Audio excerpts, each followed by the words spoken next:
Eh, yo estoy, eh, ustedes saben que tengo una conexión especial con la música y con los músicos, pero específicamente eh, la música es una herramienta dentro de la administración, ¿no? La administración de gracia, ¿no? No solamente nosotros somos portadores de gracia, sino que debemos ser fieles administradores de esa gracia, ¿no? Y la música entra dentro de eso. O sea, Dios no llama a nadie a ser músico.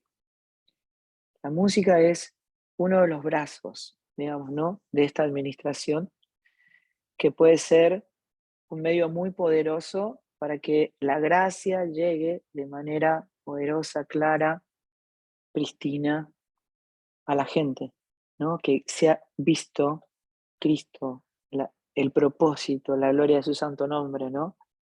Así que una de las cosas por la que me gustaría iniciar es por qué el canto, o sea, por qué aparece el canto, digamos, ¿no? ¿Sí? ¿Por qué aparece la música como una expresión de una sustancia, de una naturaleza que es Cristo en nosotros, ¿no? Nosotros siendo en Él, por Él y para Él, ¿no? ¿Por qué aparece la música, no? ¿Y por qué es tan diferente el rol que cumple en el Antiguo Testamento y en el Antiguo Pacto y en el Nuevo? ¿Por qué es tan distinto, no?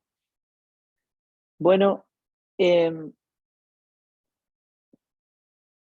lo primero, yo no voy a hacer todo un desarrollo sobre eso porque en realidad voy a hacer foco en un punto que creo que es lo que más nos está costando.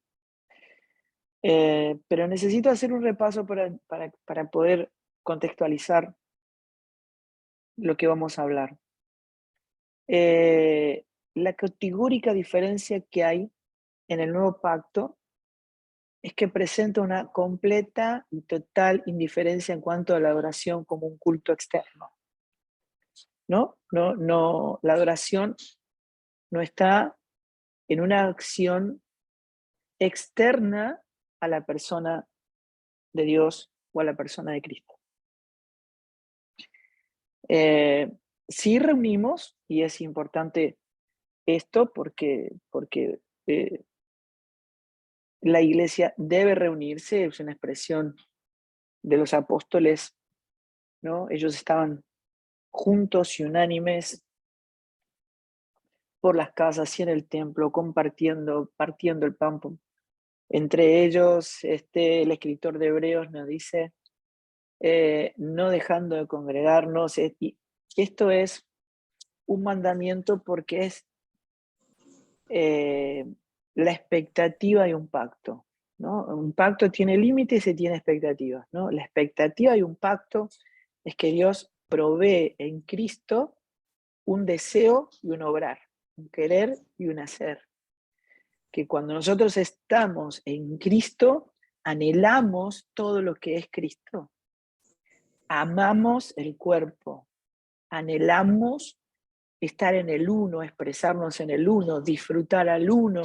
Entonces es inevitable que anhelemos estar en contacto con el cuerpo de manera permanente, porque esa es la sustancia. Nadie puede abrazar la cabeza sin el cuerpo, nadie puede decir amo a Dios si no amo a mi hermano. Eso es completamente inviable. La naturaleza que está en nosotros expresa el uno. Así que no podemos dejar de congregar, no es algo que pueda manejarse de manera independiente. O sea que en perspectiva estas reuniones de los apóstoles no hablan específicamente de adoración, ¿no? No era vista como una actividad de un culto, ¿no? Específicamente, cuando se reunían, esto no era una característica, ¿no? No traían una figura del Antiguo Testamento o de antes de la cruz, ¿no? Al Nuevo. Pero para poder comprender, hay una palabra en el Antiguo Testamento que es es ishtabá, que es una palabra que expresa algo así como inclinarse, postrarse, reverencia, ¿no? Esa palabra que está 171 veces expresando algo así como adoración, ¿no? Como un culto externo, solamente Pablo la expresa, o sea, en las cartas apostólicas aparece una sola vez. Y lo hace en referencia, como lo dice en 1 Corintios 14:25, pero si todos profetizan y entra algún incrédulo o indocto, fíjense a qué se está refiriendo, por todos es convencido y por todos es juzgado, lo oculto de su corazón se hace manifiesto, y así postrándose sobre el rostro adorará a Dios, ¿no? Es la única expresión apostólica de esa expresión que traída al griego es proscunio, ¿no es cierto? Que es lo mismo que decía Ishtabá. Uno lo puede ver en los evangelios porque todavía esa forma, eh, digamos, todavía estaba el Señor, los discípulos estaban operando en el primer nacimiento, Jesús estaba en condición de hombre y bajo la ley, ¿no? Y también podemos ver en Apocalipsis, porque los ángeles y los ancianos en el cielo a menudo en la descripción se inclinan ante el Señor. Pero no aparece ninguna expresión otra en las cartas apostólicas que no sea esta. Pablo, Santiago, Juan no tienen ningún tipo de expresión de esta forma. Eh, eh, la palabra fundamental para adoración en el Nuevo Testamento, como esta palabra, está completamente ausente. La palabra es ¿por qué? ¿Por qué no? Bueno, porque la doctrina apostólica expresada en las epístolas, digamos, las epístolas como una especie de baranda, de guardarray para no movernos de la expresión propiamente de Cristo en ellos, para la formación de los hijos como adoradores o para la identidad formada como adoradores en espíritu y en verdad, está carente casi totalmente de esta palabra o de esta expresión en su enseñanza específica en lo relativo a la adoración como un evento. La adoración no es un evento. La adoración es una persona, es la expresión de Cristo en nosotros que expresa absolutamente lo único y todo lo que adora al Padre. Entonces, mirándolo de esta manera, ¿por qué estoy hablando de adoración cuando hablamos de música? Bueno, porque la palabra lo vincula, ¿no? No porque la música o el cantar adore, eso en absoluto, radicalmente no. Adorar no es cantar, lo que cantamos no adora. La canción pone en evidencia la adoración que el Espíritu está produciendo en nosotros.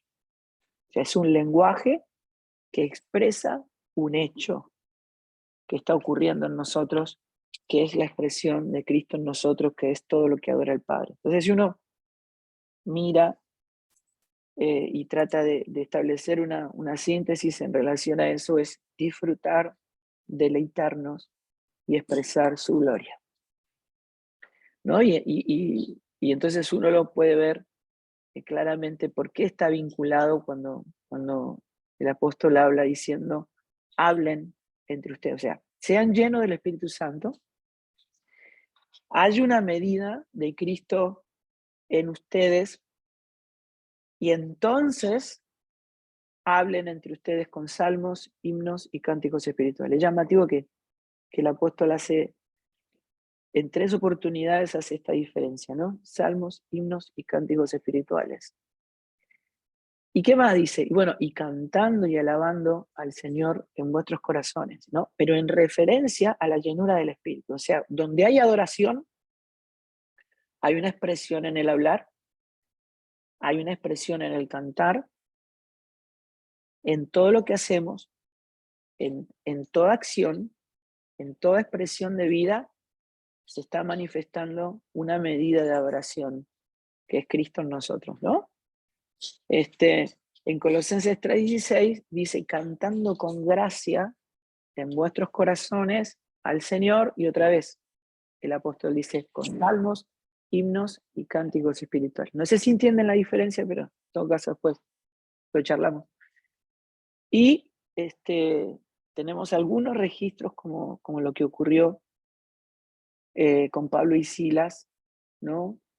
Que dice, pero a medianoche, en Hechos 16:25, orando, Pablo y Silas cantaban himnos a Dios y los presos le oían, ¿no? Después conocemos lo que pasó, digamos, ¿no? En relación a este hecho.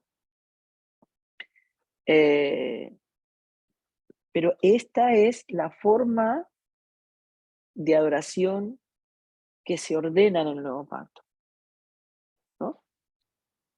No es algo externo, no es un evento, es la expresión de una naturaleza que opera las 24 horas del día, los 7 días de la semana, de manera permanente, que puede ser expresado de diferentes formas, de esta manera, pero siempre se expresa en forma de obediencia, incluso cuando cantamos, ¿no? Actuar de modo que refleje el infinito valor de la gloria de Dios expresada en su Hijo, en nosotros. Entonces cuando dice, y todo lo que hagan, incluso cantar, digamos, todo lo que hagan, háganlo para la gloria de Dios. La vida es un culto racional, la vida del Hijo de Dios es un culto racional. Todo lo que somos en Él, todo lo que expresamos en Él, debe glorificar a Dios. Es un culto racional, es nuestra vida, ¿verdad? Que es todo lo que hagan, háganlo como para el Señor, así coman, beban, cualquier cosa que hagan, háganlo para la gloria de Dios. Esa es la identidad. O sea, cuando Jesús dice, esta es la hora, hablando de un pueblo de adoradores en espíritu y en verdad, dijo, la hora es esta porque yo soy el que hace posible la adoración. Yo soy lo único y todo lo que adora al Padre. Sin mí no hay adoración. Así que el Cristo que está en nosotros es todo, lo único y todo lo que adora al Padre. Es una identidad, la identidad de un pueblo, no es lo que hacemos, sino lo que somos, ¿no? Esa identidad que cuando se expresa como adoración en espíritu y en verdad. El desafío y el peligro está mayormente en la expresión de esa verdad, ¿no? Si podemos malograr cuando nos expresamos, malograr esta identidad que está en nosotros, eh, porque no son palabras articuladas, no son hechos ni conceptos, es una persona. Entonces, Cristo es la palabra, quiere decir que Cristo como la palabra ajusta el lenguaje, ¿no? Esto es, ustedes no entienden mi lenguaje porque no pueden escuchar mi palabra, quiere decir que cuando nosotros, por el nuevo nacimiento, se nos da una naturaleza que puede oír la palabra, el lenguaje es ajustado, debe ser ajustado. Entonces, nosotros hoy estamos viviendo un tiempo de transición muy importante. La iglesia vive permanentemente en una transición, eh, pero creo que estamos pasando por tiempos muy específicos, sumamente específicos. Eh, y tenemos que, o sea, nos pasa que estamos entendiendo, teniendo una mayor revelación acerca del conocimiento de la persona de Cristo que produce un entendimiento por el cual somos transformados, ¿no? Somos transformados por medio de la renovación de ese entendimiento.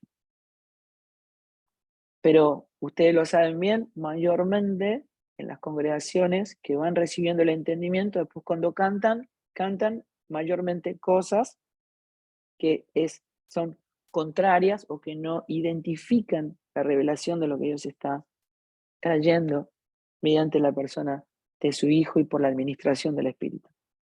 Entonces, ¿es necesario ese ajuste?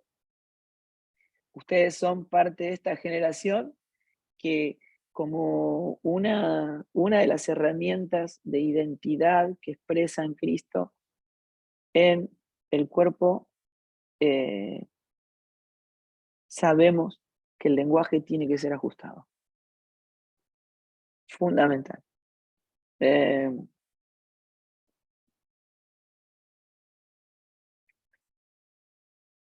um,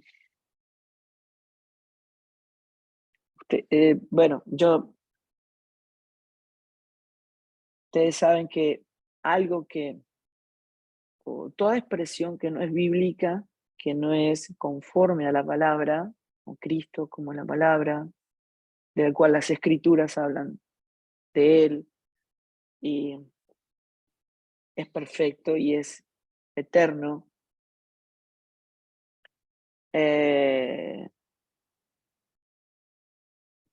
Todo lo que no es verdad es herejía. Suena fuerte decir herejía, pero eso es así. Y hay una apariencia de verdad en algo que no está diciendo la verdad. Y si no dice la verdad, es una manera o una de las formas de la mentira, ¿no? Toma apariencia de verdad. Por eso la imprecisión es peligrosa, muy peligrosa en ese ámbito. Modela, confunde. ¿Mm? Y estamos en un tiempo de reforma, ¿no?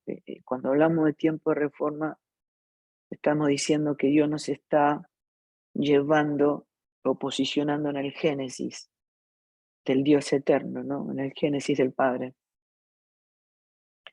Así que Dios está produciendo una mesa en donde el centro es la cruz, o sea, lo que nos traslada a Cristo para que haya verdadera adoración, está en el centro de este evangelio, ¿no es cierto? La cruz. No hay adoración si primero no se pasa por la cruz, ¿eh? Porque es evidencia, es fruto. Eh, bueno, dijimos entonces algo que es bien, bien importante, la adoración en el nuevo pacto es interna y es dominante, o sea, no es externa, no está localizada en un edificio, eh, en una ciudad o en una montaña, o ya no es en nada de eso como la conversación que tuvo el Señor con la mujer samaritana, ya ahora es interna. O sea, nosotros habitamos en el templo, en la casa. Cristo es la casa, Cristo es el templo, Él es todo lo que adora al Padre, habitamos en Él y Él en nosotros. Así que la adoración es un concepto interno y dominante. ¿Mm? Eh, el Señor dijo, hay algo mayor que el templo. Y se estaba refiriendo a sí mismo en Mateo 12:6, y dijo en Juan 2:19, destruyan el templo y en 3 días lo voy a reedificar, y la palabra dice que se estaba refiriendo a Él es el templo, y Él dijo, a partir de ahora, el lugar de encuentro con el Padre soy yo, nadie va al Padre si no es por mí, así que la adoración ya no necesita un edificio ni un sistema de sacrificios, solo necesita a Cristo, al Cristo resucitado, ¿no? Eh, recuerdan que este es un pasaje, estoy yendo rápido con esto, Em, digo yo, para salir de eso, de, de lo que quiso decir el Señor cuando afirmó, este pueblo con labios me honra, pero su corazón está lejos de mí. En vano me rinden culto, ¿no es cierto? O sea, esto es interna, es interna. En Romanos 12:1, ¿no? Que dice que presentemos nuestros cuerpos en sacrificio vivo, santo, agradable a Dios, que es vuestro culto racional, ¿no? Así que todo lo que hagan, háganlo para la gloria de Dios, lo que significan estas frases eh, del Señor en espíritu y en verdad, es Él diciendo, yo soy el que hace posible la adoración, eh, es Él que en nosotros produce un obrar que nos hace actuar a la manera de Dios. Su obrar se está expresando en nosotros, el obrar de Dios es la expresión de Cristo en nosotros, que es lo que le adora. Había un detalle que, que hace muchos años, hace más de 30 años que está trabajando en mí, te los digo, muchas veces paso tiempo pensando en esto, ¿no? Porque eh, los puritanos eh, lograron la simplificación y la liberación de la adoración en la música, en la liturgia y en la arquitectura. Llamaron a sus congregaciones casas de encuentro y las mantuvieron completamente simples. No querían quitar la atención del lugar físico y, y llevaron todo eso a una naturaleza divina, interna de la adoración. O sea, no había atención en los edificios, ni en la liturgia, eh, ni en la música, ¿no? Sino que esas cosas estaban, pero no había una atención sobre esas cosas. Eso colaboraba para lo único a lo que Dios le presta atención, que era la expresión de su Hijo en nosotros.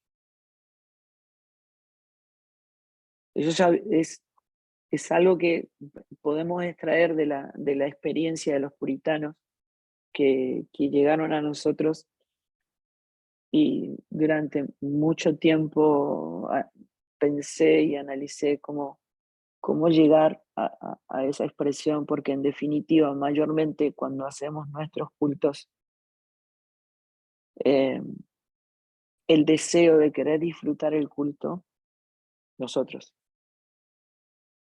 inclina la balanza. Nosotros queremos disfrutar, pero el culto es para Dios.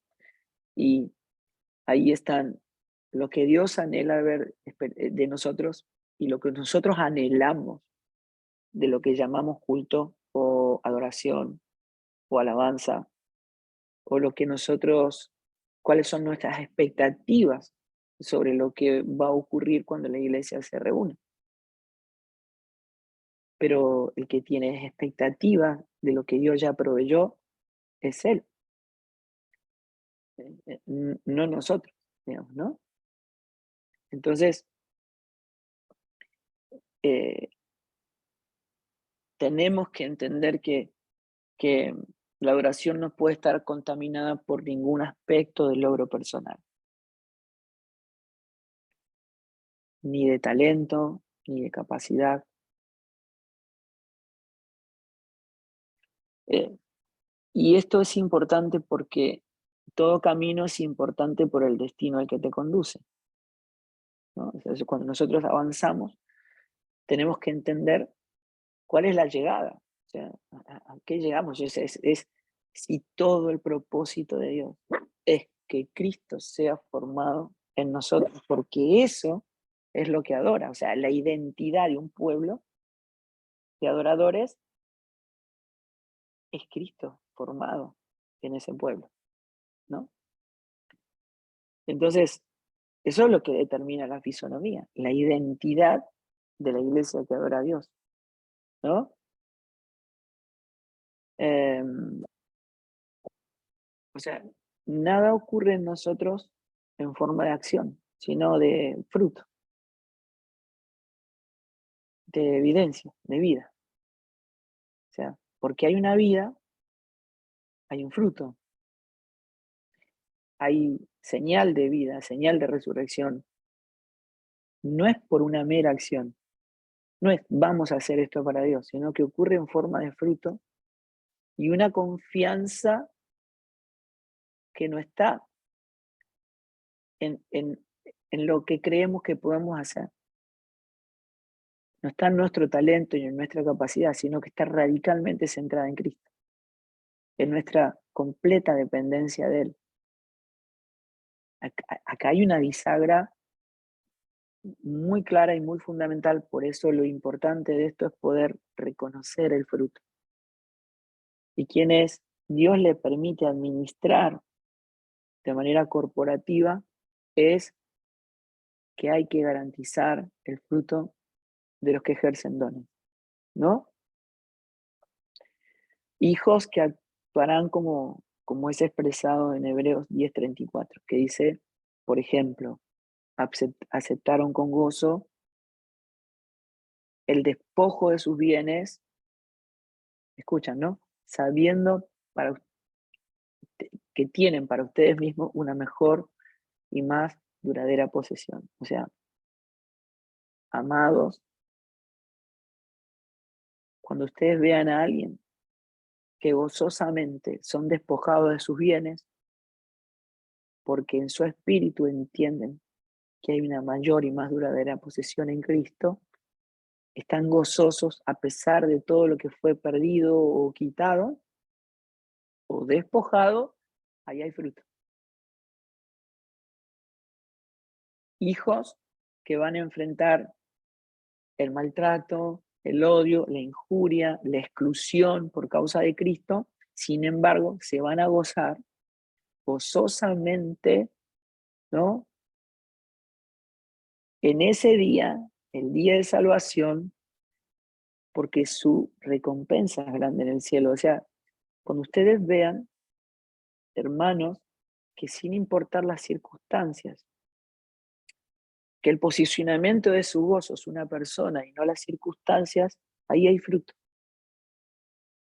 Hay fruto que puede expresar adoración, porque no es una acción, no es una mera acción, es un fruto. Y es lo que debemos expresar, ¿no?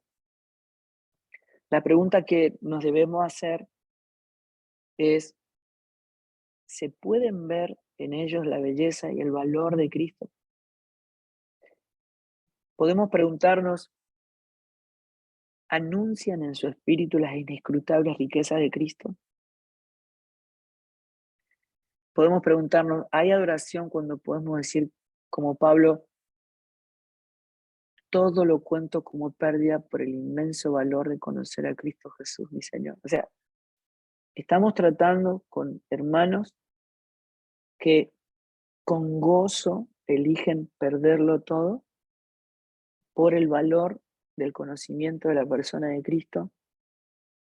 Somos personas que nos expresamos como personas que no vivimos en este mundo, sino como extranjeros y peregrinos, porque nuestra ciudadanía está en los cielos, de donde esperamos un Salvador, un Señor. Podemos expresarnos como que el vivir es Cristo y el morir es ganancia. No sé, no somos gente, digamos, defendiendo nuestra vida, ¿no? Eh, sino que somos personas que, siendo inocentes, elegimos pagar por el culpable, siendo justo, elegimos pagar por el injusto, ¿no? Entonces, si ese gozo de poner la otra mejilla, ¿no? De manera gozosa, de, de amar al que no lo merece, de perdonar al que no merece ser perdonado, eh, si hay fruto, va a haber adoración, porque eso es Cristo en nosotros. Es alguien que siendo inocente muere por el culpable, que muere por amor a sus enemigos, ¿no? Entonces ahí hay adoración, porque hay una expresión de Cristo en nosotros. Ahora, si lo que queremos es administrar una acción, bueno, pero no estamos hablando de iglesia, no estamos hablando de una identidad que es Cristo en nosotros, ¿no? Estamos hablando de otra cosa. Eh, Así que nosotros que vivimos siempre estamos entregados a muerte por causa de Jesús, para que también la vida se manifieste, ¿no? Entonces, cuando como toda persona, ¿no? Que está entregada a muerte, cuando la agreden no se defiende, eh, cuando lo injurian no reacciona, ¿eh? Cuando es excluido se goza en Cristo, ¿no? ¿Y para qué? Bueno, para que la vida de Jesús se manifieste en nuestra carne mortal. Eso adora. Y cuando esa expresión es puesta en canciones, la expresión de Cristo, entonces podemos decir, hay verdadera adoración en una persona, puede expresarse en palabras, hablando y cantando. Pero si no estamos hablando de otra cosa, ¿no? Eh, Recuerden que debemos renunciar a toda suficiencia personal. Dios no se vale de nuestros talentos y de nuestras capacidades, sino de su propia gracia, de su propia gloria. Todo está en Él. No podemos darle nada a Dios, y esto ahora lo vamos a profundizar porque creo que es muy importante. No dar ningún paso solo porque creo tener la capacidad o el poder de hacerlo. Aunque lo tengo, no lo voy a hacer y no lo voy a usar ni a confiar en mí mismo solo porque creo poder hacerlo. Esta es parte de la simbiosis cultural de la iglesia. La mezcla de lo que yo puedo hacer para Dios y lo que Dios hace. ¿Mm? Recuerden que no somos personas queriendo actuar como Cristo, sino que es Cristo actuando en nosotros. No hay ningún obrar humano que pueda colaborar con la construcción divina.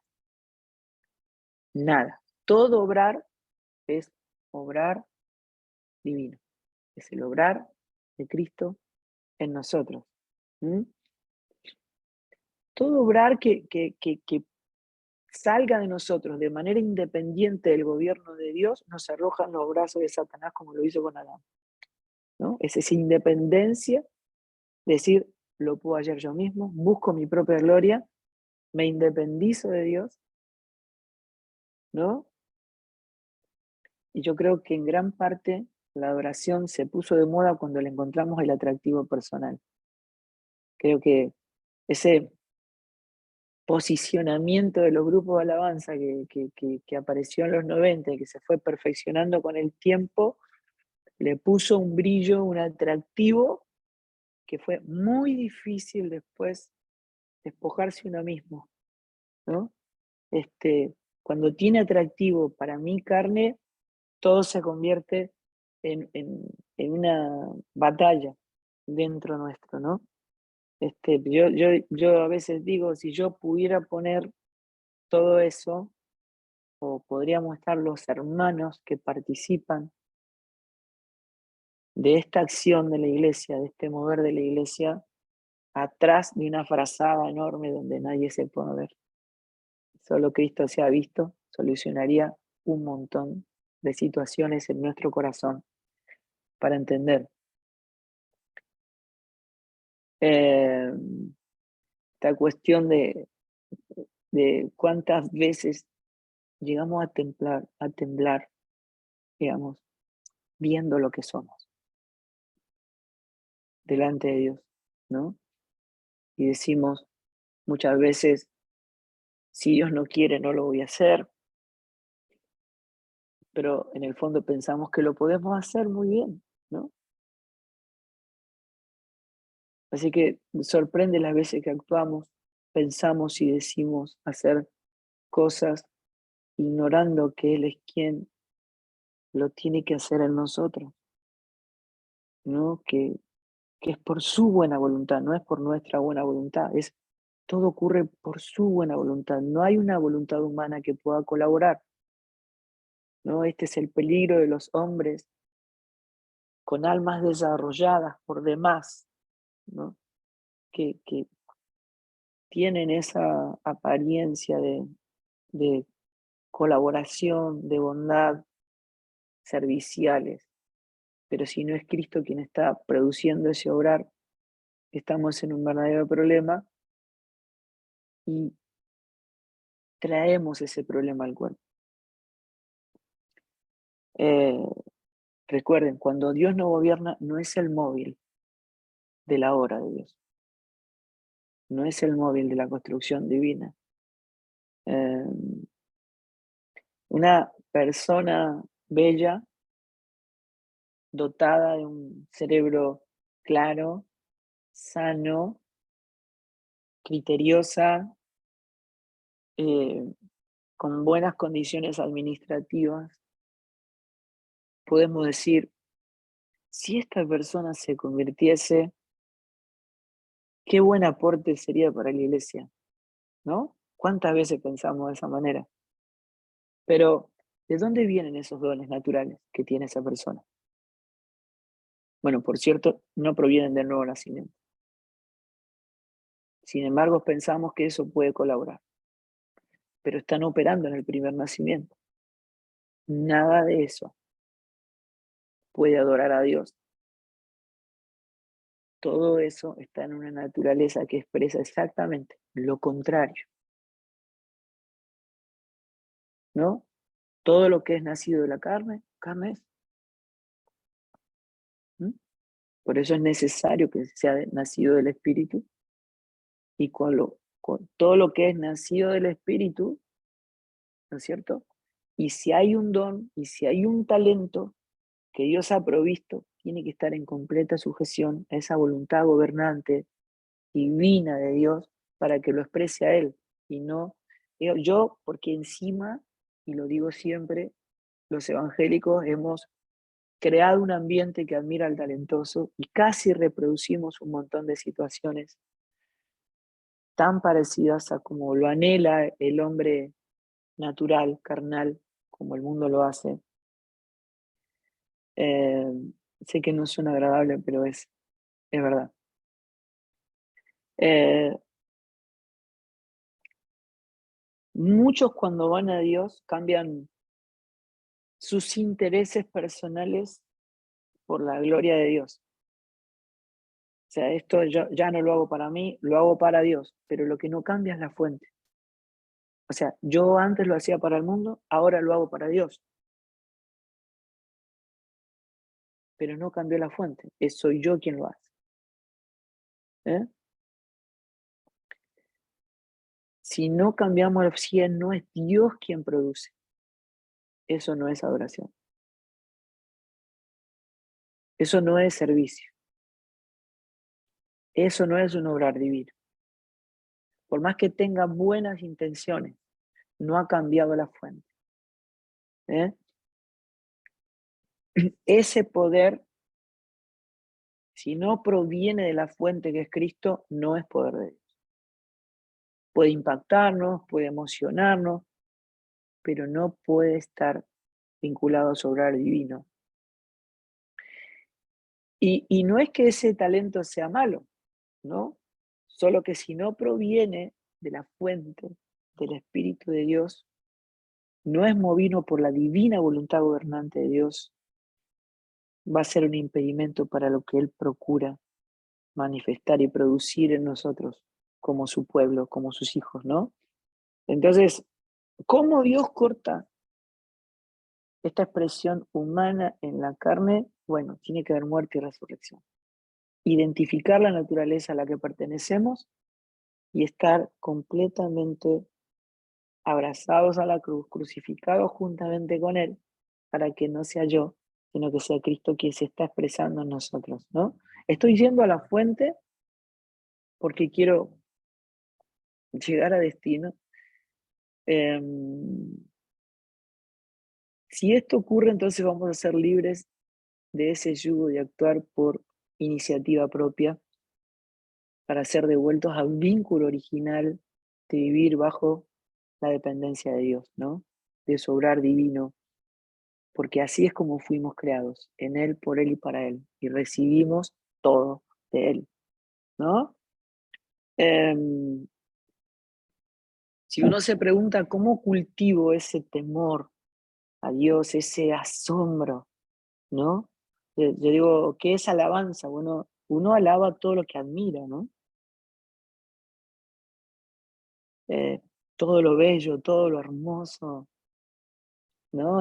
Nos cansamos de alabar a Messi en este último campeonato del mundo. Em, pero yo cómo cultivo ese asombro, esa alabanza, ese temor a Dios, bueno, a través de una cruz. La cruz me permite conocerle. La adoración bíblica de su persona que me revela la inabarcable grandeza y mi profunda pequeñez es a través de una cruz. Le conozco y cuando le conozco entiendo y soy transformado, ¿eh? El conocimiento de su belleza, de su grandeza, de su inabarcable e incontenible belleza, es lo que produce en nosotros la exultación, el regocijo triunfal, la gratitud y la celebración, ¿no? Porque hablamos mucho de celebración, pero eso tiene una medida, y la medida de gratitud, de exultación, de gratitud, de celebración, está en la medida del conocimiento del tesoro, ¿no? Eh, y acá voy a llegar, estoy llegando al punto, y quiero con ustedes poder eh, entrenar esta cuestión o esta naturaleza que nos fue impartida, dada en Cristo. Sabemos que cuando nosotros nacimos de nuevo, fuimos unidos a Cristo, ¿no? Y que en nuestra vida portamos las dos naturalezas. O sea, esto es bien importante entenderlo. Sé que ustedes lo saben, pero vamos a tratar de entrenar esto. Cuando nosotros fuimos a Cristo, nuestro espíritu fue vivificado, se hizo uno en Cristo, volvemos a ser un ser integral, cuerpo, alma y espíritu, ¿verdad? Pero el viejo hombre, la carne, Adán, sigue estando en nosotros. ¿Hasta cuándo? Hasta que el Señor nos venga a buscar.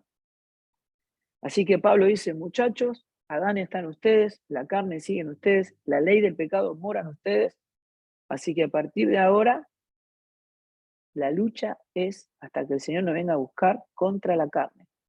¿Y cómo se pelea? Con la cruz. O sea, ¿y cuánto? Todo el tiempo, las 24 horas, los 7 días de la semana, 365 días al año, hasta que el Señor lo venga a buscar, la guerra es contra la carne. La expresión de un pueblo que adora está en alguien que está crucificando la carne para que Cristo crezca, Cristo sea visto, Cristo sea expresado y dado a conocer. ¿Verdad? Así que ahí tenemos las dos naturalezas. La Adán, la de Cristo, la carne y el espíritu, en una guerra permanente, ¿no? Y de acuerdo a quien yo decido obedecer, es la naturaleza que voy a manifestar. Ustedes piensen, no es que tu mente decide hacer algo bueno o algo malo, no. Hay dos mentes en nosotros. Está la mente natural y la mente de Cristo. La mente de Cristo nunca hace algo que exprese pecado, desobediencia, que no exprese la naturaleza divina. La mente natural no expresa nada bueno, nunca lo va a expresar porque es todo lo contrario a Cristo. No anhela nada de Cristo, odia a Cristo, no quiere nada de Él, porque no quiere ir a la cruz, no quiere sufrir, no quiere morir. Entonces yo no es que tengo una mente y decido a quién obedecer, hacer algo bueno o hacer algo malo, no. Cuando yo estoy haciendo la voluntad de Dios, estoy operando en la naturaleza divina. Pero cuando yo no opero en la mente de Cristo, estoy operando en la mente natural. Entonces, ¿qué quiere decir? Si yo opero en la mente natural, todo lo que estamos hablando, esto es completamente, para mí, una sombra. Yo no puedo ver porque esto es revelación. Solamente, ¿recuerdan cuando a Jesús le traen 5 panes y 2 peces? Y uno mira con la mente natural, es como la mujer samaritana diciendo, yo tengo un agua de vida para darte, y ella decía, no, que hay otro pozo por acá. Pues la mente natural no entiende el lenguaje del espíritu, ¿no es cierto? A Felipe diciéndole, tenés que nacer de nuevo. ¿Y cómo puedo entrar en la panza de mi madre? Porque está manejando información. Pero Jesús no maneja información, maneja revelación. La mente de Cristo no maneja información, maneja revelación, puede ver. El hombre natural no puede ver. ¿Está bien? Entonces le dicen a Jesús, hay 20.000 personas, no existe la alacena en Israel para darle de comer a tanta gente. Hay 5 panes y 2 peces. Pero Jesús no maneja información, maneja revelación.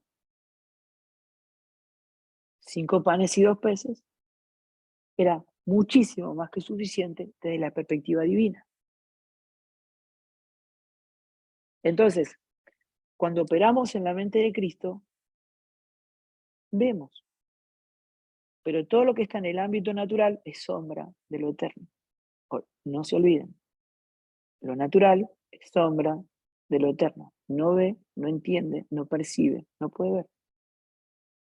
Para él son locura. Entonces, sentarse en una mesa para debatir qué se puede hacer o qué no se puede hacer es manejo de información. Otra cosa es operar en la naturaleza divina para comprender el poder que nos fue concedido para que Cristo sea visto y dado a conocer en todas las cosas y Él produzca lograr. ¿Está bien? Eso es adoración. Entonces, el peligro de ser técnicos, de manejar información humana en todos los aspectos de nuestra vida, sigue operando en las sombras. ¿Mm? Entonces, nosotros fuimos unidos a Cristo, pero la mente natural, ¿se acuerdan cuando dice, si comieres de este árbol, ciertamente morirás? ¿Está bien? Bueno, esa palabra morirás es separación. La palabra que se utiliza en el hebreo es separación. Fuimos separados de Dios. ¿Está bien? Entonces, la mente natural, destituida de la gloria de Dios, ve todo separado de Dios. Pero cuando dice, lo que Dios juntó, no lo separa el hombre. Cuando Cristo vino y nos reunió en Él, dijo, los devuelvo al principio. Yo soy el principio, lo devuelvo al principio. Lo que Dios unió, no lo puede separar el hombre. Esa palabra, juntó, es la misma palabra que utilizan los apóstoles para pacto. O sea, es un pacto indestructible. Pero ese pacto no es un pacto que Dios hizo con nosotros. Es el pacto del Padre con el Hijo. Es el único pacto eterno. Todos los pactos que Dios hizo con el hombre tuvo un principio y tuvo un fin. Pero hay un solo pacto eterno, que es el pacto del Padre con el Hijo. Al pacto en el que pertenecemos nosotros, que es el pacto eterno, no es un pacto que Dios ha hecho con nosotros. Es el pacto del Padre con el Hijo. Cuando el Hijo nos incluye en Él, nos reúne en Él, nos hace parte del pacto del Padre con el Hijo, porque estamos en el Hijo. Por lo tanto, todo lo que ocurre, lo que Dios hace en el Hijo, lo hace en nosotros. Y lo que hace en nosotros, lo hace en el Hijo. Ahora somos uno. ¿Está bien? Y entonces, acá donde tenemos que entrenar, a ver, ¿en qué hombre, en qué mente estamos operando? Porque las dos mentes están en nosotros. ¿Está bien? Entonces yo escucho expresiones, o sea, ayer me tomé el trabajo de escuchar un video de Hilson, ¿no? Que decía, bueno, el video decía, ¿qué es adoración? ¿No? Y entonces escuché, le voy a decir cosas como esta, a ver si las tengo por acá.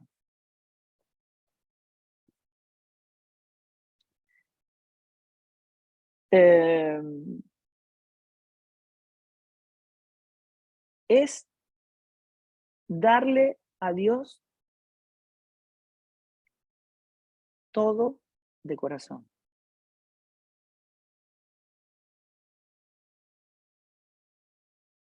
¿No?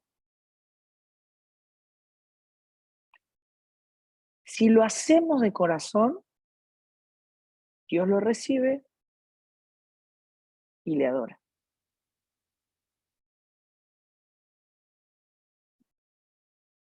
Es decir, no puedo hacer esto sin ti. Es darle valor a algo. Vamos a ir por punto. Primer punto. Yo no sé, Avi, si podemos abrir, porque tenemos estas ideas, ¿no? Todo el tiempo. Queremos entender cómo se siente Dios con lo que nosotros hacemos y decimos, ¿no? Así, o tener entendimiento de lo que Dios ama o de lo que Dios no ama, o de qué significa servir a Dios, o lo que Dios quiere que le ofrezcamos, o... pero todo lo que no esté definido por el pacto no va a tener nada que ver con Dios. O sea, acá necesitamos recibir entendimiento. Creemos que si hacemos algo de todo corazón para Dios, entonces eso le agrada a Dios. ¿Está bien? Ahora, el punto es este. Déjenme decirle, y no sé cómo hacer, si ustedes me hacen alguna señal así o así, no sé, pero díganme ustedes, ¿hay algo en el corazón del hombre que pueda agradar a Dios? ¿Y por qué creemos que si hacemos algo de todo corazón, a Dios le va a agradar?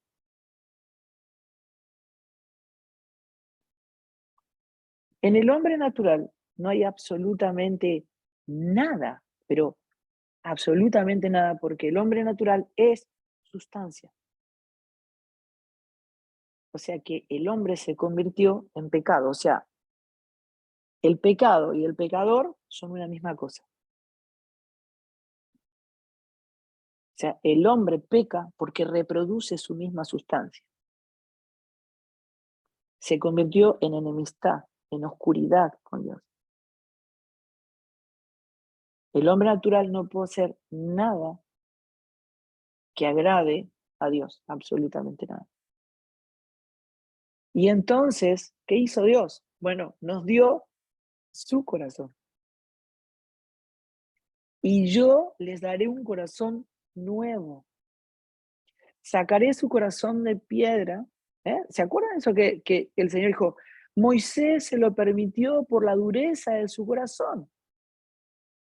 Yo sacaré su corazón de piedra y les daré un nuevo corazón. ¿Y qué corazón nos dio? Su corazón. El corazón de carne, el corazón de Cristo, el corazón de Dios. ¿Y qué más nos dio? Y pondré mi ley en su mente. ¿Pero qué mente? La mente de Cristo. O sea, nos dio su persona, su naturaleza nos dio. Y resulta que todo lo que nos dio, que es su Hijo, es todo lo que le agrada, ¿no? Entonces lo que Dios mira, cuando mira a sus hijos, no es nuestro corazón, es su corazón. Lo que le agrada, lo que le glorifica, es su corazón en nosotros. Cuando ve el corazón de su propio Hijo expresado en nuestras vidas, eso es lo que le adora, eso es lo que le agrada. ¿Dios mira el corazón? Sí, sí, sí, claro que mira el corazón, pero mira el corazón de su Hijo en nosotros. ¿Mm? Es la permanente confusión de no entender todo resuelto en la nueva creación. La nueva creación es Cristo, no nosotros. Es Cristo y nosotros estamos unidos a Él. ¿Verdad? Recuerden, la mente natural ve todo separado de Dios, entonces yo me veo separado de Cristo. O sea, yo sí estoy en Cristo, pero cuando me expreso separado de Él. ¿Mm? Es el impulso del viejo hombre de querer mejorar su vida, mejorar la carne. Imposible. ¿Mm? Eh, recuerden, fuera de Cristo, Jesús dijo, permanezcan en mí, dentro de los límites, de las fronteras de Cristo. O sea, el pacto eterno tiene límites y tiene fronteras. Cristo determina las fronteras de ese pacto. Todo lo que está fuera de Cristo es muerte, porque Él es la vida. Entonces dice, permanezcan en mí, dentro de los límites de Cristo, porque fuera de mí, nada podéis hacer. Fuera de Él, todo lo que se expresa es muerte. ¿Eh? ¿Se acuerdan que en el antiguo pacto esto era bien, bien claro? O sea, el pacto, porque estamos hablando de que Dios no cambió. Dios es el mismo del antiguo pacto y del nuevo. Lo que cambió es nuestro posicionamiento. Pero es el mismo Dios de gracia. Siempre fue Dios de gracia. ¿No? Y los límites del pacto son muy claros. O sea, ¿se acuerdan? Cómo tenía que ser el sacrificio, el cordero, las vestimentas, ¿no? Cuando Dios habla de los hijos de Aarón, Nadab y Abiú, si se acuerdan, tomaron su propio incensario. En vez de tomar el fuego de, del sacrificio, hicieron su propio incensario y ofrecieron delante de Jehová fuego extraño. Y lo que dice Levítico 10:1 dice que era un fuego que él nunca les mandó. O sea que lo hicieron a su manera y no a la manera de Dios. Verso 2 dice, y salió fuego delante de Jehová y los quemó y murieron delante de Jehová. ¿Se acuerdan lo que pasó con Usa? ¿Se acuerdan? O sea, los filisteos capturan el arca. Ellos la recuperan y cuando la están devolviendo, se mueve la carreta y el arca empieza a caerse. ¿Y qué hace Usa? Algo bueno. Él hace algo bueno. Pone la mano para que el arca no se caiga. Pero toca el arca exactamente de la manera en que Dios había dicho específicamente que no había que tocarla y muere delante de Jehová. Porque los pactos de Dios tienen límites, tienen fronteras. El pacto en Cristo tiene límites y tiene fronteras. Todo lo que está fuera de su Hijo es muerte. Es muerte. Entonces, ¿cuáles son los límites en los que debemos movernos? Dentro de los límites de Cristo. Toda expresión. Entonces, cuando yo digo, lo hago de todo corazón, yo me estoy expresando fuera de los límites de Cristo. Todo lo que Dios hace, lo hace en el corazón de su Hijo, que nos fue concedido, que está en nosotros. ¿Amén? Recuerden que Dios solo se deleita y se glorifica en su propio Hijo. Así que el Señor dice, permanezcan en mí, permanezcan en mí.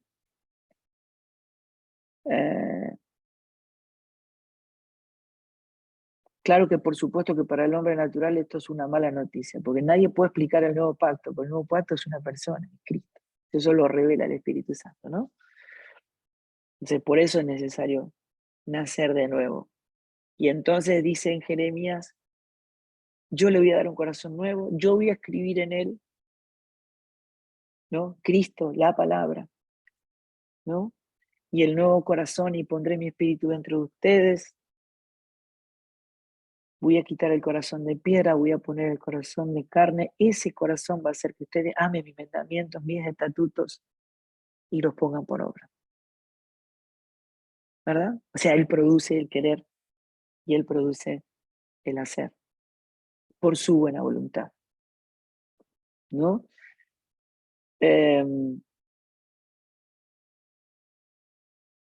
Cosas como, a ver, ¿qué otra cosa podemos decir? Por ejemplo, para que podamos entender esto. El apóstol Pablo dice algo así como, yo pues preso en el Señor, os ruego que andéis como es digno de la vocación donde fuiste llamado. Escuchen, no podemos ver nada en las Escrituras que no sea unido a Cristo. Yo estoy unido a Él. Este es un entrenamiento de la naturaleza. Es como yo veo todas las cosas a través de Cristo. ¿Amén?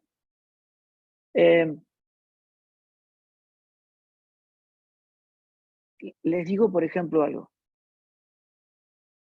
Cuando ustedes ven a un hermano, ¿no? Ustedes tienen dos maneras de verlo. Con su mente natural van a ver una vasija de barro. Con la mente de Cristo, ¿qué van a ver? El tesoro. El punto es, ¿con qué mente me estoy relacionando? Si yo me relaciono con la mente natural, ve todo separado. No ve todo reunido en Cristo, porque si yo veo con la mente natural, veo lo que Dios ve. ¿Saben qué veo? Veo a Cristo. O sea, la belleza de la iglesia, expresada en mis hermanos, supera el valor de manera inimaginable a toda la creación, a todo el universo. O sea, la iglesia es lo que complace por completo el corazón del Padre. Es el que se goza, en lo que se glorifica. Esto es lo que el Padre dice, en esto es lo que yo tengo complacencia. O sea, Cristo fue dado por cabeza a la iglesia, la cual es la plenitud de aquel que todo lo llena en todo. Cuando yo miro a mi hermano con la mente de Cristo, veo esa realidad. Pero si yo miro con la mente natural, veo vasijas. ¿Qué digo? La iglesia es un desastre. Mi hermano es un desastre. Pero es así, o sea, no es ninguna novedad de que la iglesia es un desastre. El punto es, cuando el Padre nos ve, ¿qué ve? Si el Padre no nos viera a través del Hijo, nosotros estaríamos completamente perdidos, eternamente perdidos.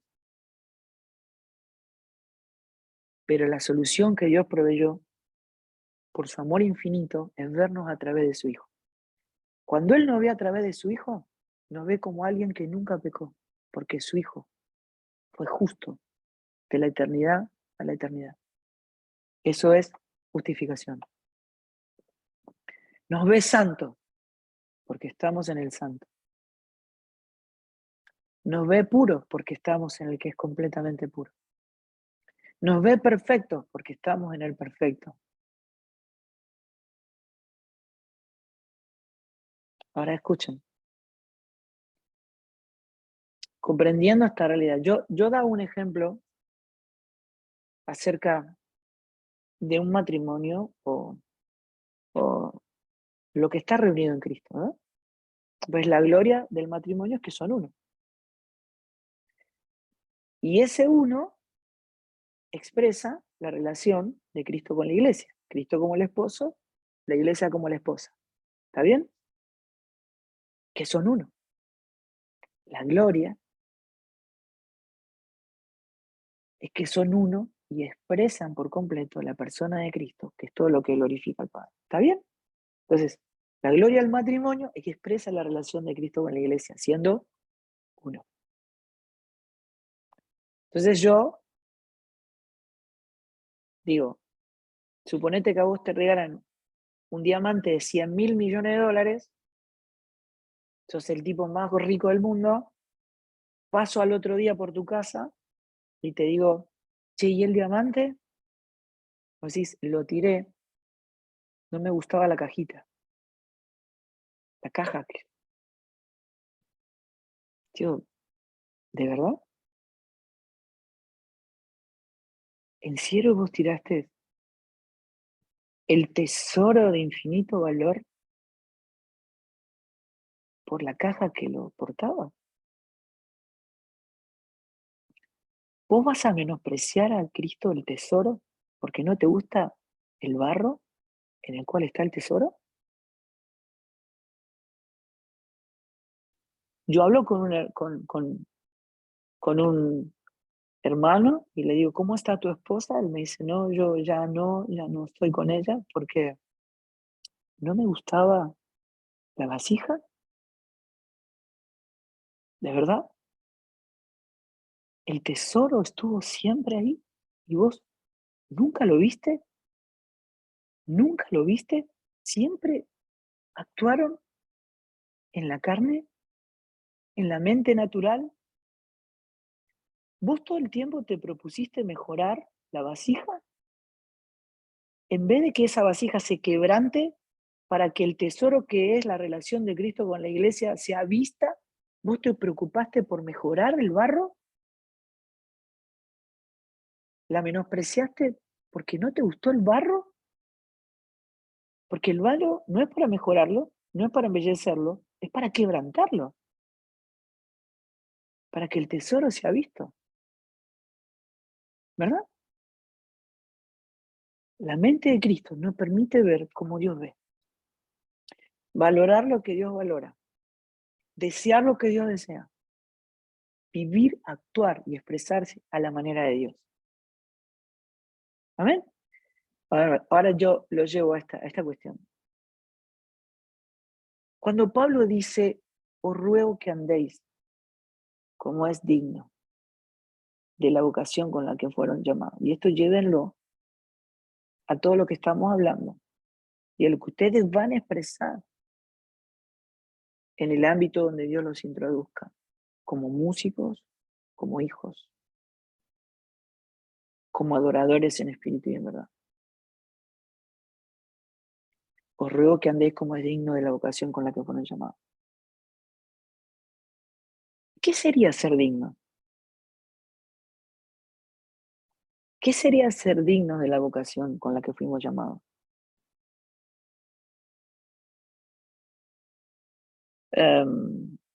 ¿Ustedes qué dicen? ¿Quieren opinar o quieren que yo les diga?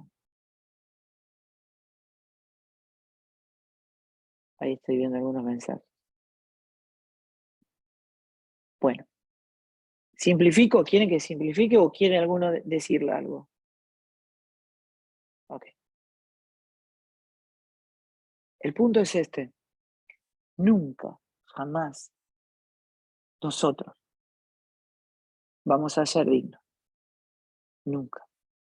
El hombre natural jamás va a ser digno. ¿Dignos? ¿Cuántos hay? Uno solo. Hay uno solo que es digno. ¿A qué se refiere entonces el apóstol cuando dice, os ruego que andéis como es digno? Si digno solo hay uno solo y no somos nosotros, ¿verdad? Pablo está diciendo todo el tiempo que él tenía la mente de Cristo y que hacía, veía todo unido a Cristo. Nosotros estamos unidos al único que es digno. Entonces Él está diciendo, tiene que estar crucificado para que el único digno sea visto. La dignidad se expresa en nosotros cuando nosotros menguamos y el digno crece en nosotros. ¿Está bien? Entonces, si decimos nosotros en ese aspecto, y para poder simplificar, ¿qué es santidad? Menos de mí, más del santo. ¿Qué es ser perfeccionado? Menos de mí, más del perfecto. ¿Qué es ser digno? Menos de mí, más del digno. La dignificación es menos de mí, más del digno. ¿Está bien? Estamos viéndonos unidos a Cristo. Yo no puedo ser ni bueno, ni digno, ni santo, ni perfecto. Todo es Él. Eso se expresa unido, porque todo eso está en Él. Es que mi mente no separe que yo tengo que ser de tal manera, sino que soy porque estoy unido a Él. Amén. Y todo lo que le pasa al Hijo me pasa a mí. Y todo lo que Dios hace en el Hijo lo hace conmigo. ¿Está bien? Y entonces, cuando Dios dice, el que me ama, guarda mis mandamientos. ¿Está bien? Bueno, ¿cómo es guardar sus mandamientos? ¿Qué es obedecer a Dios? Ahí le voy a pedir a alguien que abra el micrófono y me lo diga. Dale, dale, anímense. ¿Quién se anima? Avi, ¿quién se anima? Me parece que vamos a tener que hacer medio dedocrático porque están todos vergonzosos. Están todos vergonzosos. Sí. Eh, Ahí, sí. pregunto esto. ¿El hombre natural puede obedecer? No. ¿Y cómo vamos a guardar los mandamientos? O sea, ¿cómo vamos a obedecer a Dios si no podemos guardar los mandamientos? Porque dice, el que me ama, guarda mis mandamientos. Vieron que, o sea, no podemos amar a Dios dedicándole canciones, no. El que me ama, guarda mis mandamientos. Ese amor, cuando se expresa, se puede expresar en forma de canciones, en forma de hablar, ¿no es cierto? Hablando, cantando,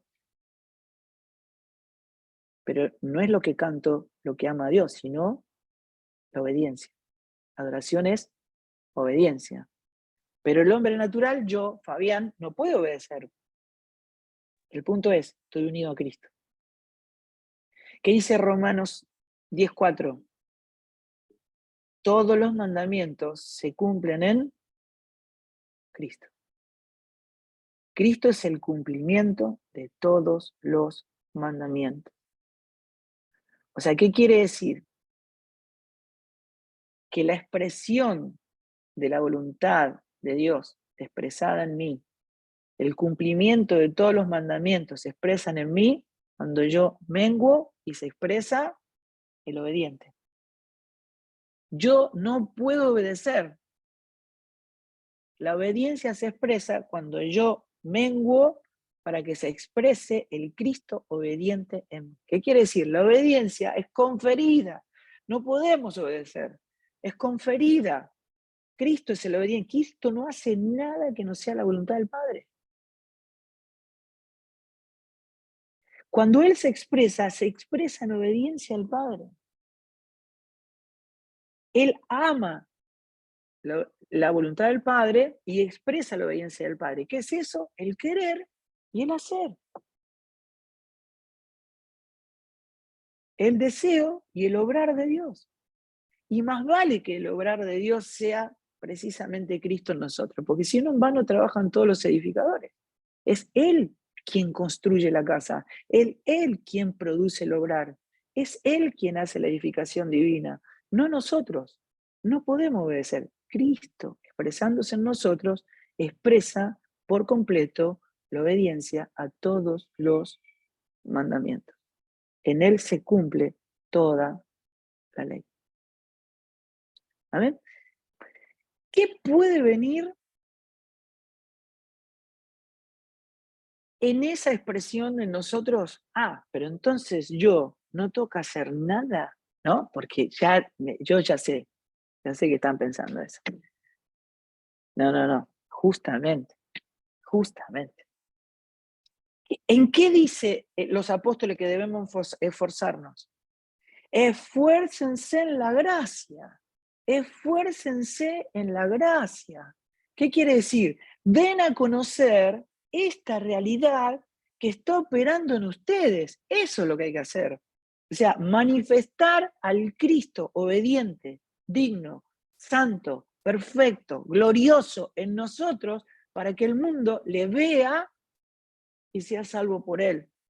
Para que el mundo sea lleno del conocimiento de su gloria. Para eso, ¿cómo debemos vivir? Crucificados juntamente con Cristo. Para que haya un obrar en nosotros, eso se expresa en forma de adoración. Obediencia es adoración. Pero el que se expresa en obediencia es el Cristo que está en nosotros. Él es todo lo que adora al Padre. ¿Amén? ¿Por qué la palabra dice estar siempre gozosos? ¿Y por qué nuestra pregunta en relación a esa expresión es cómo alguien puede estar siempre gozoso? No se puede, porque mira todo lo que me pasó o todo lo que le pasa a este hermano. ¿Cómo puede estar siempre gozoso? Es porque vemos quedó todo separado de Cristo. Es un entrenamiento de una naturaleza. Debemos ver todo unido. La mente de Cristo ve todo unido a Él. ¿Mm? O sea, la expresión de Cristo en nosotros es la expresión de su vida, de su carácter, de sus atributos. Cristo en nosotros es amor, gozo, paz, paciencia, unidad, ¿cierto? O sea que el gozo no está vinculado a las circunstancias. El gozo es una persona y nosotros estamos unidas a Él. Entonces, ¿pueden haber tristeza? Claro, más vale, pero la tristeza no es opuesta al gozo. Por eso Pablo dice, como entristecidos, más siempre gozosos. Porque el gozo es una persona. Por eso está en forma de mandamiento, no de opción. No dice, ahora que están en Cristo, si quieren, pueden gozarse. No, dice, están siempre gozosos. ¿Por qué? Porque eso está en Cristo, o sea, expresa en Cristo. Cuando ustedes adoran, ¿no es cierto? La adoración es expresar Cristo, y Cristo es gozo. En medio de la tristeza, en medio de las circunstancias. Es como entristecido, pero siempre, o sea, el gozo es dominante porque el gobierno de Dios, mediante su Hijo en nosotros, expresa su realidad. Gobierna sobre el ámbito natural. Por eso es un mandamiento. Pues no es cómo me puedo gozar en estas circunstancias. No. Pablo dice, me gozo en las tribulaciones, pero no porque le gustaban las tribulaciones, no. Él decía, me gozo, el gozo de Cristo está en todas las circunstancias, no importa en qué tribulación, Cristo es mi gozo. O sea, gobierna el gozo. es una voluntad gobernante que expresa gozo en medio del dolor, de la tristeza.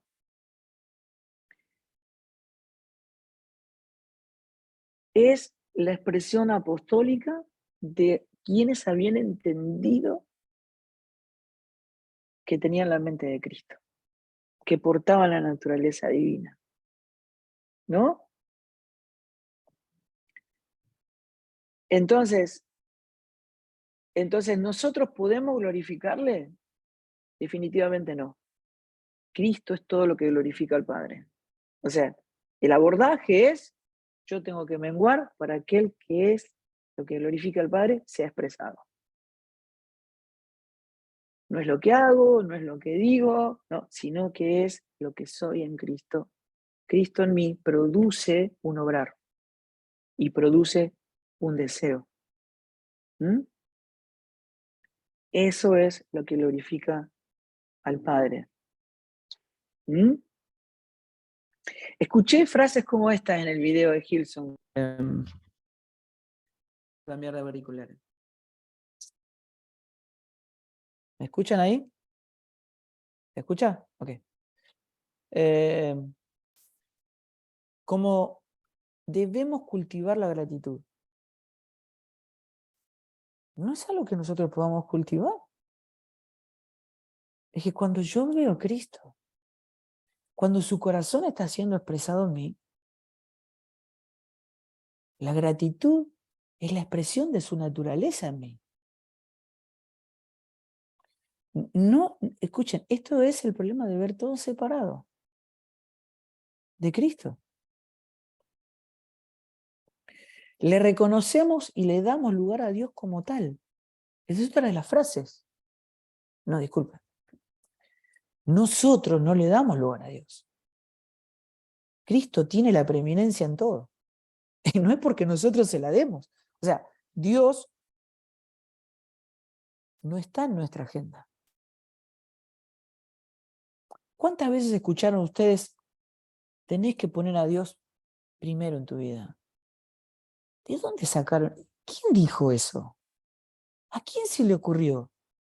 ¿Quién puede poner a Dios en su agenda? Nadie puede poner a Dios en primer lugar. Él está en primer lugar. Él es la preeminencia. Él tiene la preeminencia en todo. Lo reconozca o no lo reconozcas. Dios no está en nuestra agenda. Nosotros estamos en la agenda de Dios. Le pertenecemos. O sea, Jesús mismo dijo, yo no puedo hacer nada por mí mismo. No puedo, dijo. No puedo. ¿Me entienden? O sea, no vine a hacer mi voluntad, pero yo no puedo hacer mi voluntad. Yo vine a hacer la voluntad de mi Padre, porque el Padre no está en mi agenda, yo estoy en la agenda del Padre. Yo soy la expresión de su voluntad. Nuestra vida ya no nos pertenece a nosotros. Le pertenece a Él. Fuimos hechos para su gloria. Es Él quien gobierna nuestra vida. Estamos en su agenda. Fuimos creados, hechos, formados para su propia gloria. Dios nos hizo para expresar a Dios mediante su Hijo. A ver.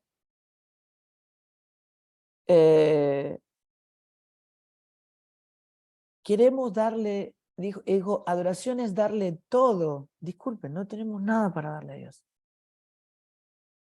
Nada. El Señor está diciendo,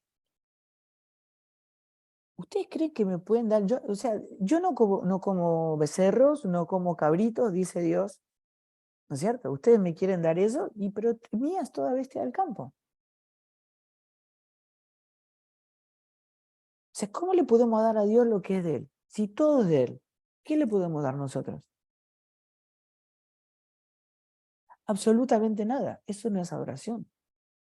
Yo no le puedo dar nada de mí. Ningún bien material, ninguna acción, nada le puedo dar. ¿Cómo lo resolvió Dios? Colocándonos en su Hijo, para que Él produzca en nosotros todo el obrar de Dios, que es todo lo que le glorifica. Si no lo hace Él, lo que le glorifica es el Cristo que está en nosotros.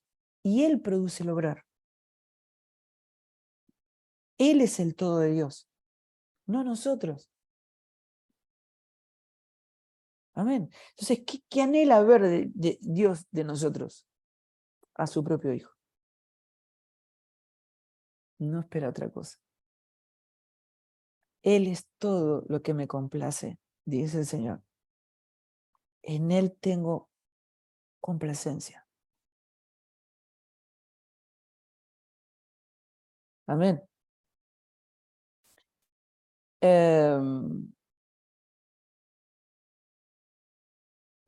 Si tú no hubieras venido a mi vida, yo no sería una ruina inútil. Esa es otra de las frases que está en el video. Yo sigo siendo una ruina inútil. Lo seguimos siendo. Disculpen. El hombre sin Dios es eso. ¿Qué es todo lo precioso, todo lo útil, todo lo maravilloso? Cristo. Ahora Él nos hizo parte de Él. Miren, no nos mejoró. Dios no nos mejoró. Dios no mejora al ser humano. No lo mejora. Porque la carne no puede ser mejorada. Lo que hizo fue colocarnos en Él. Nos hizo parte de sí mismo. Y ahora todo lo que vale, todo lo que es útil, todo lo que es maravilloso y glorioso, está en Cristo. Y nosotros somos parte de Él. Por lo tanto, expresemos lo que somos ahora en Cristo. Cristo, Cristo. Expresemos su ADN, su genoma, su naturaleza, su persona. ¿Eh? Pero si seguimos actuando de manera separada, nunca vamos a expresar el tesoro. Vamos a seguir expresando barro, barro. Yo soy barro, pero el tesoro es Cristo. ¿Eh? Dice, lo asombroso de escuchar miles de personas cantando a Dios. Eso no es lo que Dios mira. ¿Saben qué mira Dios? El corazón de su Hijo en nosotros. A Dios no le impresionan las multitudes, ni la capacidad de la gente, ni la centralidad del púlpito. No, no. Dios mira el corazón de su Hijo en nosotros. Eso es lo que realmente Dios espera. A nosotros nos impresiona ver multitudes cantando. Dios espera ver a su Hijo. ¿Eh? Bueno, no sigo más porque hablé un montón. Espero que haya colaborado. Gracias, Abby. No, amado pastor, si usted quiere seguir, siga. No sé si nosotros habíamos preparado también un par de preguntas, pero creo que con esto está muy completo, pero igualmente me gustaría hacerle unas preguntas, pero ¿qué les parece si le damos un aplauso al Señor, que Él es el centro y el gobierno de este espacio? Gracias, amado pastor, por ser, como dijiste, un vaso para expresar al Señor y nos sentimos profundamente exhortados, pero amados también por el Señor, por esta verdad. Y creo que ese es el único fin de todo lo que hacemos, es que Él sea exaltado, que Él sea visto, que Él sea amado. Y gracias de todo corazón. Sí me gustaría poder hacer una pregunta, un par de preguntas que algunos me han estado enviando. Sí. No sé si quiere responder. Sí, claro, claro. Me gustaría hacer una pregunta acá, ahí le digo, que me han estado haciendo llegar un par de preguntas. Dice una de las preguntas de uno de los chicos, no voy a dar nombres para no mandarlos al frente, pero es anónimo, vamos a decir. Dice, por mucho tiempo escuchamos o dijimos que mi ministerio es el de alabanza y adoración. ¿Es realmente un ministerio? No, no lo es. No, no lo es. Lo vuelvo a decir. La música es una herramienta, un medio para que yo pueda expresar, a ver, primero, Dios no nos llama a los ministerios, ese es otro punto. Pues la alabanza de oración no es un ministerio, pero pensando en los ministerios, Dios no nos llama a los ministerios, Dios nos llama a la obra del ministerio, que es bien diferente. Nos llama a la obra del ministerio. ¿Y qué es la obra del ministerio? Obediencia. Así que cuando uno está operando en obediencia, la obediencia es la expresión de Cristo obediente en mi vida, justamente porque no soy yo, sino que es Cristo en mí. Cuando eso ocurre, Dios es quien determina el impulso o el desarrollo de los ministerios. ¿No? Pero no hay tal cosa como mi ministerio. ¿No? Los ministerios se manifiestan en el cuerpo de Cristo porque Dios así lo determinó, Dios repartió dones, asignaciones dentro del cuerpo, ¿no es cierto? Y es maravilloso ver la diversidad de esa gracia y cómo la vida se ajusta en el cuerpo, ¿no? Porque ustedes vieron que cada miembro del cuerpo cumple una función diferente, pero lo que hace el corazón no lo puede hacer los pulmones, digamos, ¿no es cierto? O sea que el corazón necesita el pulmón, porque la vida está en el cuerpo y si falta el pulmón hay una deficiencia en el cuerpo. Y entonces cada miembro y cada obrar divino en cada miembro ajusta la vida.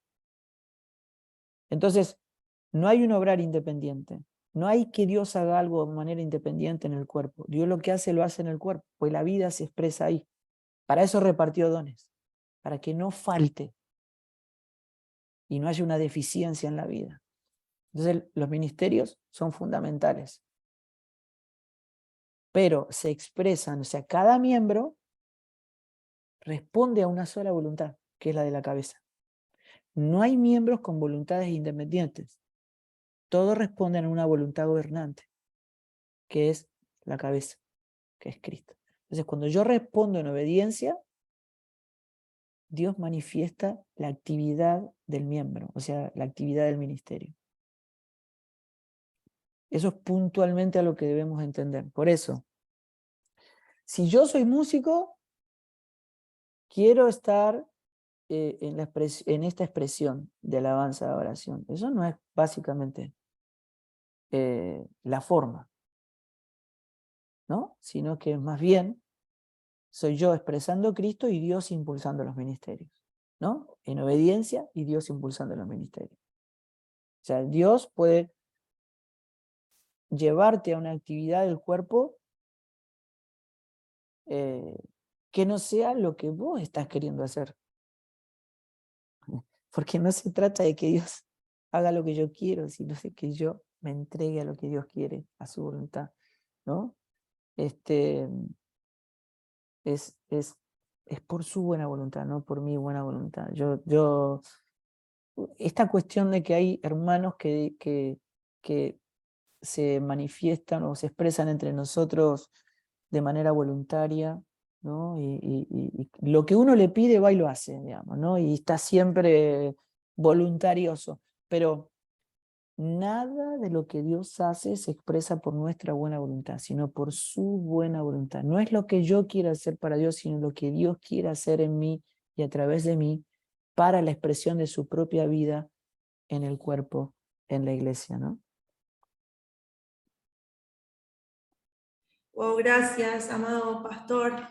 Y otra de las preguntas también que me han hecho es, ¿qué rol tiene el alma en esta adoración que nace del Espíritu? ¿Y cómo hacemos para no dejarnos llevar por lo que nosotros sentimos en el momento de ministrar? Bueno, ahí hay varias cosas interesantes. Bueno, lo primero es, lo voy a explicar, tratar de explicar de manera gráfica. Todo lo que está en el Espíritu unido a Cristo no puede ser corrompido. Eso está en un ámbito eterno. Recuerden, el propósito eterno de Dios no se cumple en la tierra, no se cumple en este mundo, no se cumple en este tiempo, se cumple en Cristo. El propósito se cumple en Cristo. Cristo no habita tiempo y espacio, está en un ámbito eterno. O sea, el ahora de Dios es Cristo. Esto es decir, hoy es el día de salvación, es porque es el eterno presente, ocurre en un ámbito. O sea, yo cuando nazco de nuevo, no nazco de nuevo en la tierra, nazco en Cristo. Es un ámbito eterno. Todo el obrar de Cristo en mí está en un ámbito eterno, no puede ser corrompido. Y estamos completos en Él. No falta nada. ¿Está bien? Bueno. El alma es el asiento de nuestras emociones, de las decisiones, de la voluntad, de nuestros razonamientos, de nuestros sentimientos, sentidos, ¿no es cierto? Bueno, el alma es la que recepciona la realidad del espíritu y la que puede traer la realidad eterna de Cristo al ámbito temporal. ¿Está bien? Ok. El alma es la que está relacionada con el viejo hombre y el nuevo hombre, la carne y el espíritu. El alma es quien decide a quién expresamos. Si a la carne o al espíritu. Si la carne, seducida, digamos, si el alma seducida por la carne se rinde a los deseos de la carne en nosotros crece y Cristo mengua. Pero si yo niego los deseos de la carne y obedezco al espíritu, que es quien me hace todo el tiempo entender y recepcionar la verdad, si yo obedezco al espíritu antes que a la carne mengua y Cristo crece. ¿Qué quiere decir? Que yo siempre voy a manifestar la naturaleza que más alimento. Si yo obedezco mucho a la carne, voy a estar lleno de carne, voy a ser un hijo carnal, inmaduro, así es como se refería el apóstol a muchos de los hermanos en Gálatas, en Corinto, ¿no? Es decir, son tan inmaduros que no puedo yo llevarles alimento sólido para que ustedes disfruten de la maravilla indescriptible que es Cristo en nosotros, porque son carnales, niños, inmaduros, o sea, se expresan como hombres de este mundo, dice Pablo. Por lo tanto, todo lo que está salvado en Cristo, o sea, en Cristo está salvado tu vida, tu matrimonio, tu familia, todo está salvado en Cristo. La iglesia está salvada por completo en Cristo, pero tienen tan poca expresión de Cristo que tienen matrimonios rotos, familias rotas, hijos perdidos. Todo.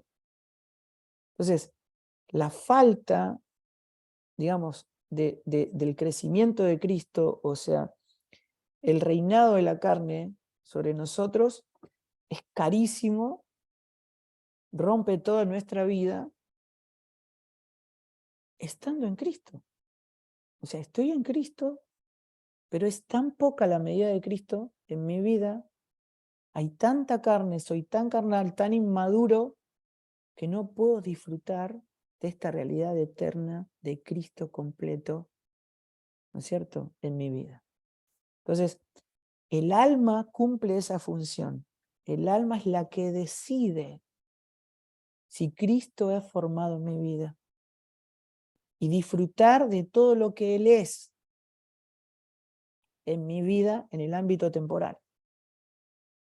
O sea, yo disfrutarle, deleitarle, que esto afecte la vida de mis hijos, de mi esposa, de la familia, de la iglesia, y para que el mundo sea salvo por Él, ¿no? O, estando en Cristo, toda esa realidad es malograda y nada de todo eso es visto, o poco de todo eso es visto, y se rompe todo porque la carne rompe todo, ¿no?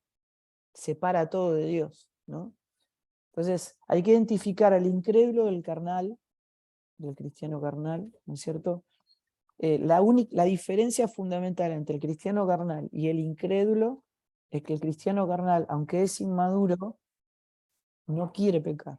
O sea, aborrece el pecado, quiere salir corriendo, ¿no? Pero el incrédulo sigue amando el pecado, ¿no? Sigue amando. Entonces, El punto es el nacido de nuevo, cuando hay una señal realmente de nacimiento en el espíritu, de regeneración, no lo tenés que mandar a obedecer a un hermano, o sea, muere por obedecer. Hay una vida que se está expresando, ¿no? Pablo dice, predico porque me es impuesta necesidad, o sea, no es por el sentido del deber, no es por el sentido de la responsabilidad, no es porque me mandan a predicar, no es porque Dios me dice anda Pablo y predicar, sino no, porque hay una vida que se manifestó en mí que no soporto, no puedo vivir sin predicar, necesito, o sea, es como respirar, o sea, necesito predicar porque hay una vida que se está expresando en mi vida, ¿no? Entonces, la señal del nuevo nacimiento es que da fruto, o sea, hay una vida que se está expresando dando fruto, ¿no? No sé si terminé de responderte la pregunta. Léemela de nuevo. Más que claro, más que claro. ¿Sí? Sí, gracias, amado pastor. Y por último, y ya, te dejamos libre y tranquilo. No. Ustedes, si hay otras preguntas, yo no tengo problema. Sí. Es Acá como me ustedes hicieron, me quieran. hicieron una pregunta con respecto a algo que usted compartió recién, respecto a la expresión, y dice así, entonces, ¿cuál sería, hablando de la expresión esto de que nosotros no entregamos al Señor, ¿no? Entonces dice, ¿cuál sería el sentido de cantar canciones que digan que se lo entregamos todo si es que no hay nada que podamos darle que salga de nosotros? Exacto. Sí, sí. ¿Cuál sería el Bueno, sentido? y la diferencia es verlo con la mente natural, con la mente de Cristo. Esa es la diferencia. Si yo digo con la mente natural, te entrego todo, estoy diciendo te entrego lo que yo, Fabián, soy. Pero cuando lo veo con la mente de Cristo y digo, te entrego todo, Ah, ¿no es cierto? Estoy expresando en mi vida el tesoro, o sea, es lo que tú valoras, ¿no? O sea, estoy crucificado para que vos lo veas, ¿no? O sea, es mi vida puesta en el altar del sacrificio. O sea, yo entrego mi vida en el altar del sacrificio para que sea visto el tesoro, todo lo que te adora, ¿no? Te entrego toda mi vida, ¿no? Pero en rendición. No como una acción, no como un talento, no como una, sino me rindo. Esa sería la expresión, o sea, me rindo por completo para que tu hijo sea visto, el tesoro sea visto. Esa es la expresión, ¿no? Pero eso es cuando yo me veo unido a Cristo, ¿no? Entonces, ok. puedo decir, o sea, Claro. Dios no espera de nosotros más que expresar lo que somos en Cristo, ¿no? Y para eso yo me tengo que rendir. Me rindo. Es estando crucificado, esa es la cuestión, ¿no? Y digo yo, esto lo decía Juan, que hubo un hermano que le decía, si vos rascás mucho un evangélico, abajo hay un católico, ¿no? Decís, el 70% de nuestra teología proviene de ahí. Entonces, ellos tienen imágenes en madera y en yeso, pero nosotros las tenemos acá. Entonces, cuando vos le decís a alguien, por ejemplo, hablás de estar crucificado con Cristo, de que todo ocurre a través de una cruz, ¿no? Es como soy trasladado de muerte a vida, de tinieblas a la luz, ocurre ahí, ¿no? Inevitablemente vos vas a ver que la gente imagina dos palos cruzados. Cuando habla de cruz, es un madero, pero ninguno de todos nosotros está clavado en un madero. O sea, la cruz para nosotros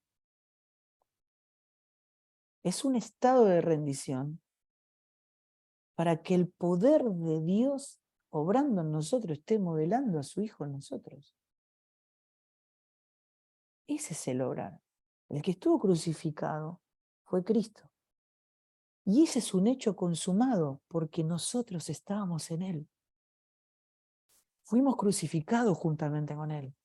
y fuimos resucitados juntamente con Él. Cuando Él estaba en la cruz, nosotros estábamos en Él. Cuando Él resucitó, nosotros estábamos en Él. Para que esa obra sea puesta de manifiesto hoy en mi vida, yo tengo que estar rendido a esa realidad. Rendido. Señor, así como dijo Pablo, y vosotros estáis muertos. Señor, yo estoy muerto, juntamente con Cristo. Por eso Pablo dice, estoy crucificado juntamente con Cristo. Y dice, y desde que al Padre le agradó revelarme al Hijo, no busquen más a Pablo. Pablo no está más. No busquen a Pablo. No está más Pablo. Ahora es Cristo en mí. ¿Verdad? Ese es el obrar del Espíritu. Esa es la cruz de la que habla Pablo. ¿No? Es no me busquen a mí, yo estoy crucificado. O sea, Fabián murió. Porque esto es un hecho ya consumado, no es algo que tenga que ocurrir. ¿No? La mente apostólica dice, conviértanse en lo que ya son. ¿No? O sea, ahora que estás muerto, haced morir. ¿Cómo? ¿Cómo? Ahora que estoy muerto, haced morir. Sí, sí, sí. Ahora que en lo eterno estás muerto, en lo terrenal, en lo temporal, haced morir. O sea, trae la realidad eterna a lo temporal. Ese es el obrar del Espíritu. Es cómo opera la cruz en nosotros. Cómo esa realidad es traída a lo temporal, expresada y dada a conocer, ¿no es cierto? Los apóstoles, sobre todo Pablo, lo expresan tan claramente y todas las cartas apostólicas están impregnadas de esto, ¿no? Para que lo podamos ver con claridad. Gracias, amado pastor, por responder con tanta claridad a estas preguntas, que creo que muchos de nosotros tenemos estas cuestiones en el corazón, ¿no? Propios del trabajo en esta administración que el Señor nos confió por su gracia hacer. Y sé que hay muchos que tienen más preguntas, pero solo por cuestión de tiempo no las podemos continuar. Pero sí queremos agradecerte, amado pastor, por este tiempo, y por ser impartidos de la vida del Señor en ti. Y recalco una de las cosas, de las tantas cosas que has dicho, que es cuando dijiste que el vaso no es para ser embellecido, sino para ser quebrantado. Y creo que eso es fundamental en nosotros, que simplemente somos vasos donde Cristo se da a conocer, y lo importante es que en realidad no es el vaso, sino es el tesoro, como decías. Y guardamos esto, lo apropiamos en nuestras vidas, y de verdad que si nos puedes acompañar con una oración para finalizar esta masterclass, amado pastor. Dale, oramos. Señor, tenemos una eterna gratitud, no va a alcanzar la eternidad para agradecerte esta obra tan hermosa, tan maravillosa, que nos tiene completamente enamorados, que nos hace temblar cada vez que llegamos a esas profundidades de entendimiento por tu Espíritu. Queremos celebrarte y agradecerte que tu gracia sigue operando en nosotros cada día para superar esta inmadurez, Señor. Esta inmadurez de menos de nosotros, más de Cristo, ¿no? Y que la mente que nos diste por tu Espíritu, esta mente de Cristo que es la diseñadora de todo lo que existe, pueda entresacar entre esa ensalada del entendimiento humano y la mente de Cristo, tu mente, tu obrar en nosotros para poder verte con claridad, perfectos en Cristo, unidos a ti, Señor, para dar a conocer esta realidad eterna.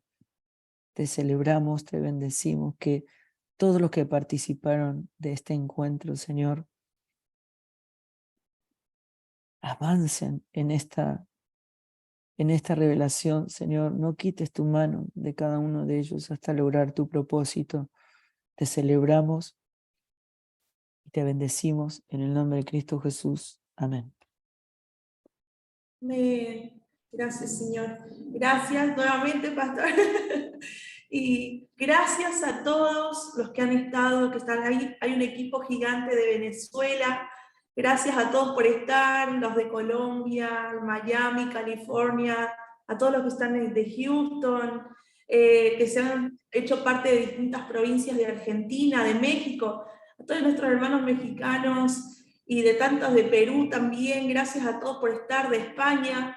También sé que para todos, por la diferencia horaria, algunos se les complicaba un poquito y no se han podido conectar, pero gracias por tomarse este tiempo. Creo que estas mesas son importantes para seguir creciendo, madurando en el Señor.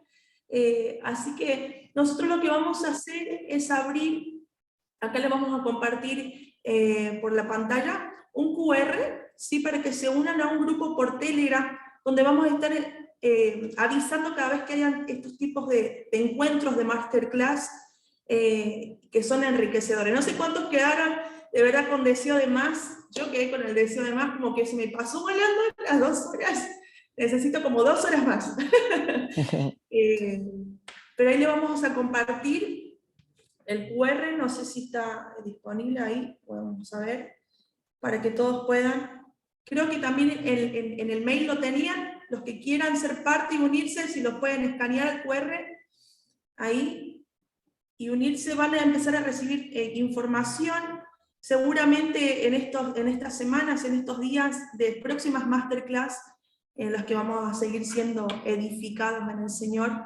Gracias nuevamente, gracias a cada pastor, a cada líder que se ha hecho cita, a cada hermano en la fe. Y nos vemos, sí, hasta la próxima masterclass y un buen retorno para todos. Un abrazo grande. Gracias a todos, gracias pastor. Vamos. Gracias.